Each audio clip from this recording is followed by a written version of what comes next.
నేను ఒకసారి అరుణాచలం వెళ్ళినప్పుడు బాగా తెల్లవారుజామున కొండల మీద కెడితే బాగా తపస్సులో కొన్ని సంవత్సరాల నుంచి ఉన్నటువంటి వాళ్ళ గుహల దగ్గర పాలు పిట్టొచ్చే వాళ్ళు కనపడతారు అని చెప్పారు. అప్పట్లో నేను మా పినమామ గారితో ఎక్కువ వెడుతుండేవాడిని. ఆయన్ని తీసుకుని కొండ మీదకి వెళ్ళాను. అయితే ఇంకా చీకటి విడవలేదు. అప్పటికే ఒక ఫారినర్, ఒక ఫారిన్ లేడీ, దేవర్ యంగ్ కపుల్, వాళ్ళిద్దరు దిగొస్తున్నారు. దిగొస్తుంటే మా పినమామ గారు గబగబా వెళ్లి, కొంచెం దూకుడు మనస్తత్వం ఉన్నవారు, సంతోషం ఎక్కువ ఉన్నవారు, ఆ వాళ్ళ దగ్గరికి వెళ్లి వాళ్ళని సంతోషంగా మీరు ఎక్కడికి వెళ్ళి వస్తున్నారు అని అడిగారు. అడిగితే ఆవిడంది, ఇక్కడ నేను బాగా దూరంగా కనపడేటటువంటి ఆ గుహలో ఒక యోగి తపస్సు చేస్తున్నాడు. కేవలముగా అస్థిపంజరం ఎలా ఉంటుందో అంత శుష్కించిపోయాడు. కన్నంలోంచి మాత్రమే చూడమని పాలాయన చెప్పాడు నాకు.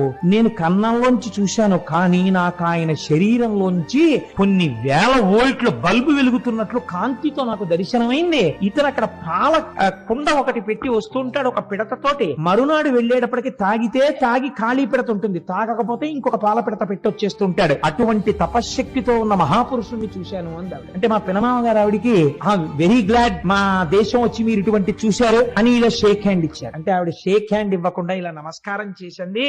You are really great that you have born in a country like India. You are saying that you are staying in Kakinada. By undertaking one night's journey, you are capable of coming to Tiruvannamalai and see such holy men. But we are cursed. We are staying in a remote place like America, where we cannot see such holy men. I prostrate before you. I don't want to shake my hand with you. You people belonging to Sanatana Dharma, you people belonging to Hindu religion are really great by virtue of your birth itself. We prostrate before you. And దంపతులు ఇద్దరు సాష్టాంగ నమస్కారం చేశారు.